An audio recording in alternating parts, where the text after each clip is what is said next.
Hello everyone, welcome back to my channel.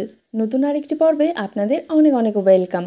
এই পর্বে share করেছি চায়ের সাথে খাওয়ার জন্য বিস্কিটের রেসিপি। খুব সহজেই ঘরে থাকা সমস্ত উপকরণ দিয়ে খুবই কম সময়ের মধ্যে আপনারাও কিন্তু এই রকম মুচমুচে বিস্কিট বাড়িতেই তৈরি করতে পারেন, যা একদম দোকানের থেকেও দারুণ টেস্টি হবে খেতে। তো চলুন দেখে নেওয়া যাক। তো সবার প্রথমে একটা কাপ নিয়েছি, রেগুলার যে চায়ের কাপ হয় সেই কাপ মেপে এখানে সব উপকরণ নিয়ে নিচ্ছি। তো এই যে কাপ মেপে এখানে 1 কাপের একটু কম রিফাইন্ড অয়েল নিয়ে নিয়েছি। পুরোপুরি 1 কাপ নিইনি, 1 কাপের বেশ কিছুটা কম নিয়েছি। আর এখানে চিনিও সেই মাপ করেই নিয়ে নিয়েছি। চিনিটাকে একটা ব্লেন্ডার জারের মধ্যে নিয়ে নিচ্ছি আর ফ্লেভারের জন্য 2টো এলাচ নিয়ে নিচ্ছি। চিনিটাকে এখানে সরাসরি ব্যবহার করছি না, চিনিটাকে একটু গুঁড়ো করে ব্যবহার করছি যাতে কাজটা খুব সহজেই তাড়াতাড়ি হয়ে যায়। তারপর একটা হ্যান্ড উইক্সের সাহায্যে ভালো করে সব কিছুকে মিশিয়ে নিচ্ছি। চিনির সাথে রিফাইন্ড অয়েলটাকে খুব ভালো করে এখানে মিশিয়ে নিয়েছি। এবার এটাকে একটু সাইডে রেখে দিচ্ছি। এই দিকে নিয়েছি সেই কাপ মেপে এখানে 1 কাপ পরিমাণে ময়দা, পুরোপুরি 1 কাপ মেপে এখানে ময়দা নিয়েছি। আবারও এখানে হাফ কাপের একটু বেশি ময়দা নিয়ে নিয়েছি একটা ছাঁকনির মধ্যে। সামান্য 1 চিমটি লবণ, হাফ চামচের মতো নিয়েছি বেকিং পাউডার। আর এখানে 1 প্যাকেট 5 টাকা দামের গুঁড়ো দুধের প্যাকেট নিয়েছি, সেটা পুরোটাই দিয়ে দিচ্ছি। এবার ছাঁকনির মধ্যে সব উপকরণগুলোকে একটু চেলে নিচ্ছি। এরপর দিয়ে দিচ্ছি এখানে বেশ কিছুটা কালো জিরে। এবার সব উপকরণগুলোকে হাত দিয়ে ভালো করে এখানে মেখে নিচ্ছি। এখানে কোনো রকম জল বা লিকুইড দুধ একদমই ব্যবহার করব না। যদি আপনাদের মনে হয় একটু ঝুরঝুরে থেকে যাচ্ছে, তাহলে আপনারা চাইলে একটু রিফাইন্ড অয়েল কিন্তু দিতে পারেন। আর দেখুন আমি সব কিছু এভাবে মেখে নিয়েছি আর এইভাবে একটু দেখে নিচ্ছি যে পারফেক্টভাবে ডোটা তৈরি হচ্ছে কি না। তো এইভাবেই হাতের মধ্যে একটু চেপে চেপে এই যে ডোটাকে তৈরি করে নিয়েছি। আর এই ডোটা কিন্তু একদম পারফেক্টভাবেই তৈরি হয়েছে। এটাকে একটু সাইডে রেখে দিচ্ছি। এই দিকে একটা নর্মাল স্টিলের থালা নিয়েছি, তার মধ্যে একটু রিফাইন্ড অয়েল ব্রাশ করে নিয়েছি আর একটা সাদা নর্মাল পেপার নিয়েছি, ওপর থেকে এইভাবে দিয়ে দিচ্ছি। আপনাদের কাছে বাটার পেপার থাকলে আপনারা বাটার পেপার ব্যবহার করতে পারেন। ওপর থেকে আবারও একটু রিফাইন্ড অয়েল দিয়ে নিয়েছি।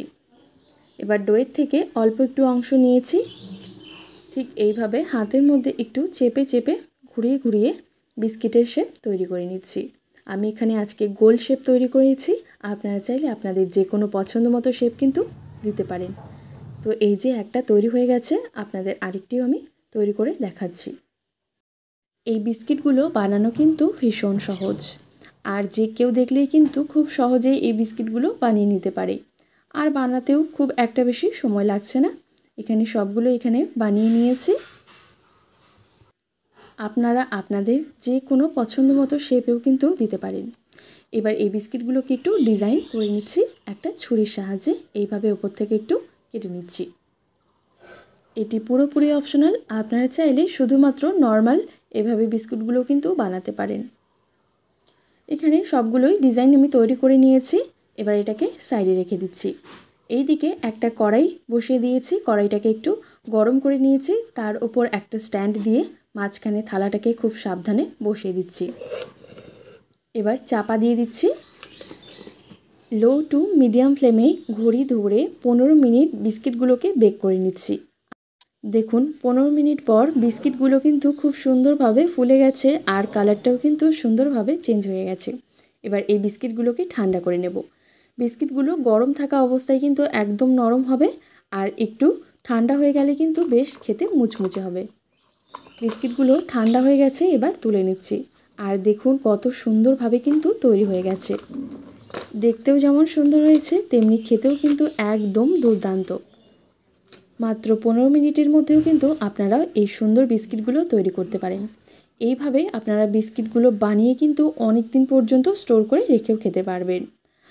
এইভাবে বিস্কিট আপনারা যদি বাড়িতেই বানানো শিখে যান, তাহলে কথা দিচ্ছি দোকান থেকে আর আপনারা কিনে খাবেন না। দোকানের থেকেও দারুণ টেস্টি হবে খেতে।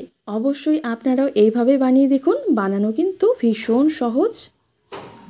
একটা বিস্কিট ভেঙে দেখাচ্ছি, কত সুন্দরভাবে কিন্তু ভেতর থেকেও তৈরি হয়ে গেছে।